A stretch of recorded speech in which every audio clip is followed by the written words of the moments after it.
Yes, everybody, got me the Bestech Fractal. No, it's not out for sale that I know of at the time that I'm actually doing this video. So yes, I got this advanced copy to pass on to others, but I got this just to take a look-see. And it's called the Fractal, like I said, S35VN, titanium frame lock.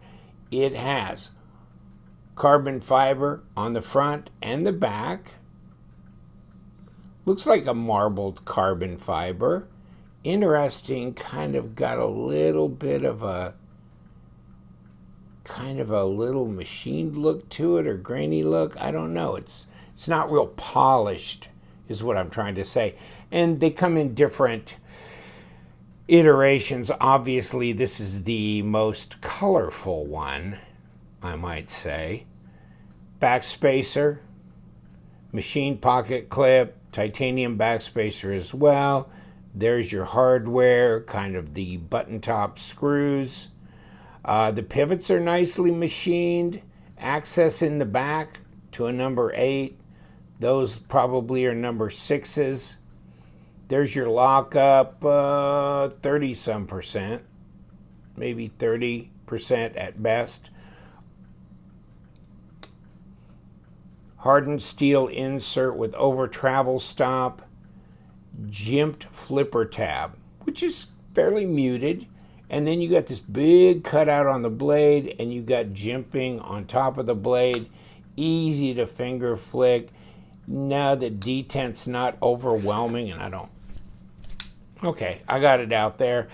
I'd say on my scale, under a 5. So maybe a 4.5 on the detent. Pretty easy to kick out there. Bestech, I believe, uses ceramic bearings and detent ball, but we'll go ahead and take it apart. Why not? No, nothing weight relieved inside, although of course they had to do cutaways on the outside of the scales to put the carbon fiber in, and they did it on both sides, which makes it nice and symmetrical. Interesting blade and handle shape. I'm not trying to, I'm trying to figure out whether I like it or not.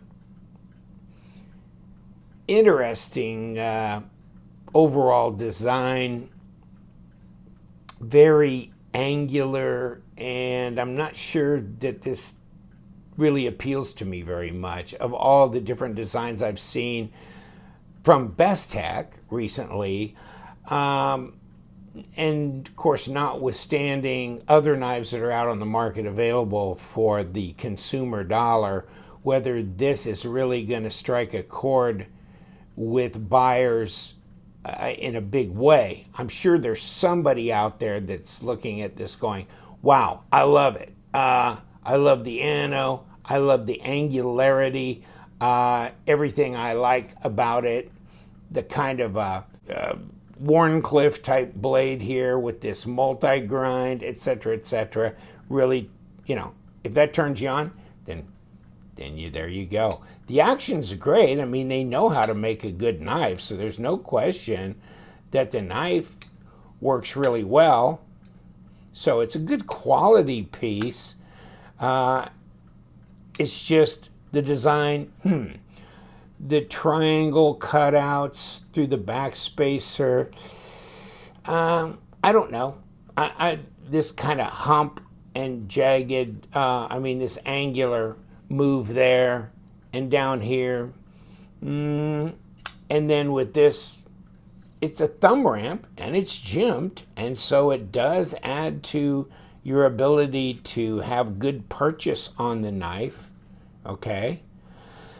The pass-through is really easy to get to and disengage, and it gets over the detent ball pretty early, so you really don't have to worry about that either. So does add to the fidget factor, as well as the fact that you can get your thumb in there or your middle finger and just flick it open. So you got 3 different ways to kick that knife open.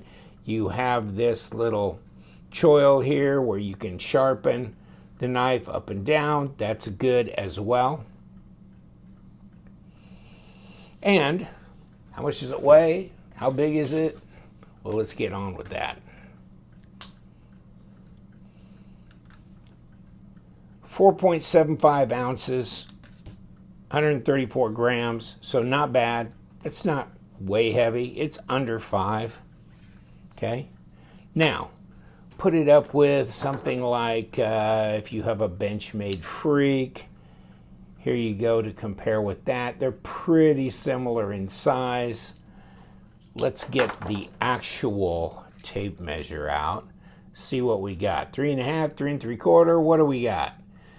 Well, okay, it just depends on where you are, but it's definitely over 3.5 no matter how you get at this. But I'm going to call it 3 3/4, about 96 millimeter blade length, and 8 1/4 overall. So they're doing a lot of blade for the overall length, 21 centimeters. And let's see, about 3.7, almost 3.7 millimeter blade stock at a 0.144 of an inch. Overall thickness, 1/2 inch, which is in millimeters, 12.8. So there you go. Yeah, not bad. So about the same overall length. That's my PM2. Supposedly, they're both 8 1/4, so there you go. It's an even deal there, but the blade length here is longer than the PM2, regardless. Comfort in the hand, yeah, I like the ergos, and this blade ramp's fine. It feels solid in the hand. I don't have no complaints on the ergos. I'm just looking at the design, and it looks a little too angular for me. Not the flow that I'm usually looking for, but the design does flow, doesn't it? Down through here, back into the bolster. Okay. I mean, no big complaints there. So detent on the light side, but it's open for being able to finger flick thumb. Do open with your thumb as well. The lockup's solid and good. Fit and finish seem fine. Blade shape is, and the whole overall design, of course, is just one of those things that you either like or you don't like about it. It's not particularly heavy. It's under 5 ounces. Blade stock is, kind of in there. It's not 4 millimeter, but 3.7. No sharp areas around here, even though that looks like a satin grind, like they didn't necessarily stone wash it, but it, everything's smooth and no sharp edges anywhere here. So we're still using number 6s in here. Unfortunately, it'd be nice if they went to a number 8 all the way through their knife. It would make it simpler. But that's not the way it is here. Let's roll this out, kind of take a look inside. Why not? That's there's our pivot surround, which I never really commented on. Nice gold looking pivot, or bronze looking pivot surround.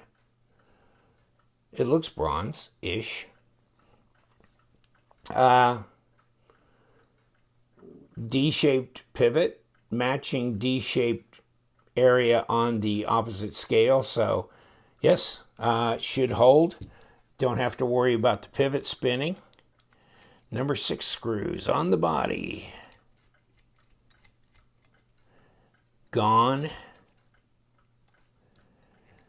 And gone. Let me see. Might be interesting. Well, whatever. There we go. Boom. Bada bing, bada boom. Here's our ceramic bearings. And come on, baby. Come off of there.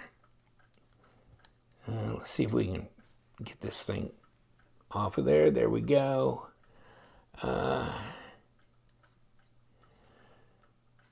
Area for your detent ball and your track. No detent ramp per se.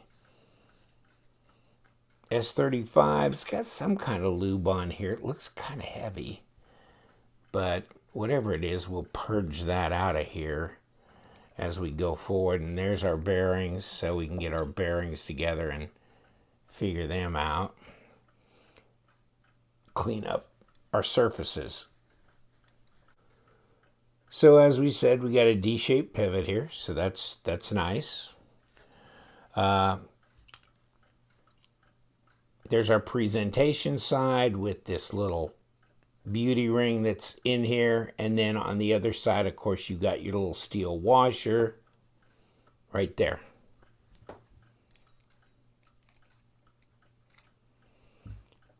Like that. Steel washer in here.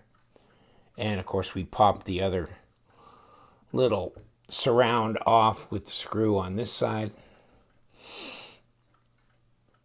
But there you go.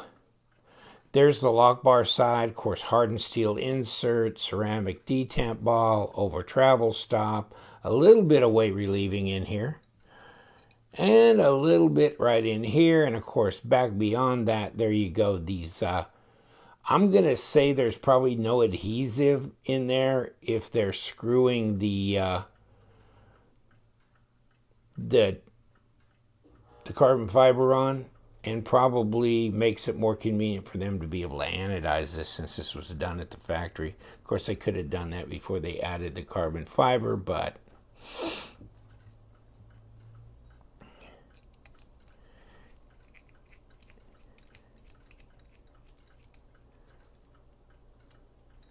pocket clip comes off. And obviously a milled or a machined area for the pocket clip to fit into, which means that it's not a left hand carry, it's right hand only.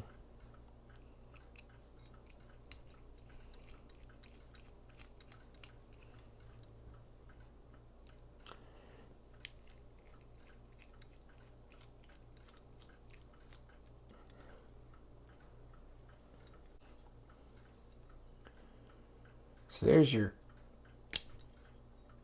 carbon fiber insert. So no, I'm not seeing it in any adhesive here where that carbon fiber goes in.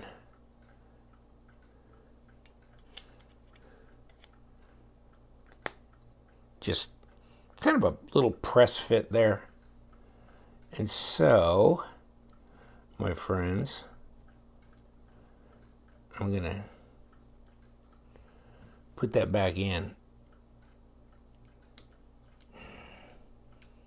For the hell of it, just so I have fewer screws rolling around on the table looking for a home.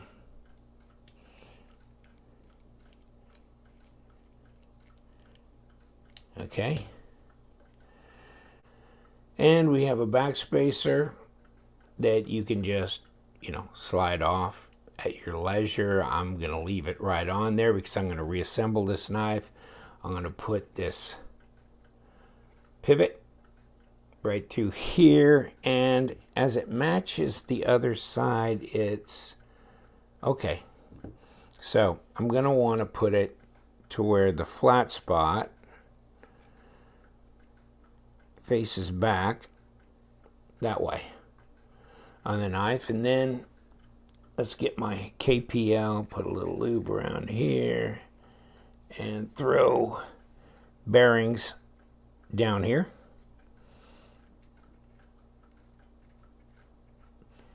Throw my blade on.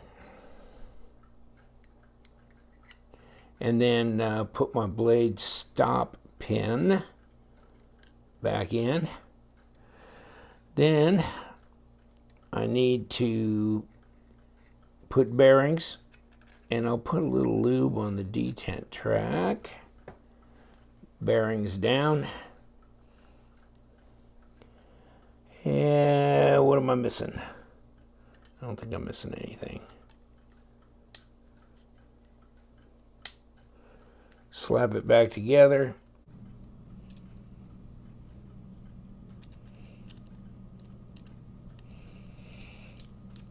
Let's put this thing in. There you go, finally. Okay. We find a home for you.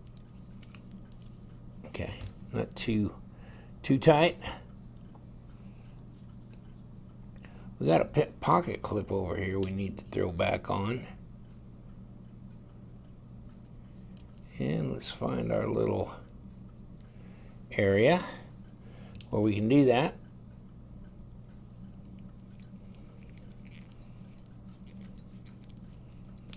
And we have 2 screws here that need to go back in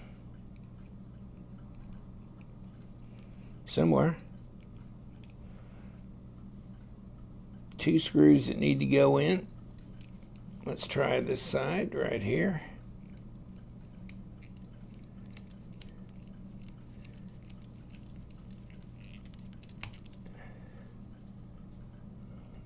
Yeah, just throw it in.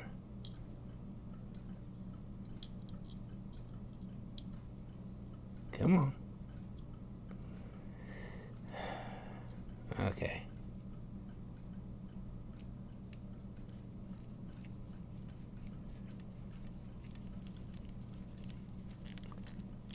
Okay. There we go. Now it's not centered, so we need to center the knife up. Not even close.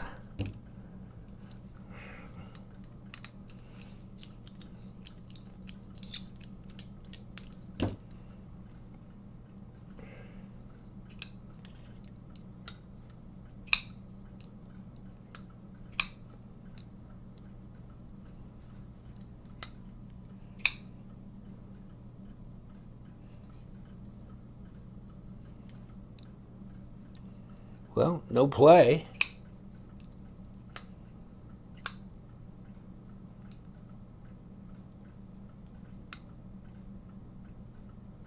I think we got it too tight. Back it up a little bit. There we go. Perfect centering now. And the action, yes, it feels right now. Okay, good. Had it a little too tight. Okay, we're done. Ceramic detent, ceramic bearings, D-shaped pivot, and we managed to get our greasy fingers right on the carbon fiber. We'll clean it up before we send it on, but there you go. The Fractal from Bestech. Interesting knife. A design that I'm not sure that it's for me, but I'm sure it'll appeal to some buyers that like the more angular design. Otherwise, I mean, I have no complaints. It functions well, good ergos, that kind of thing. Just maybe not one of my favorites from Bestech. And I'll leave you to it. Thank you so much for joining me. You know we do. We love them knives. So you guys stay sharp.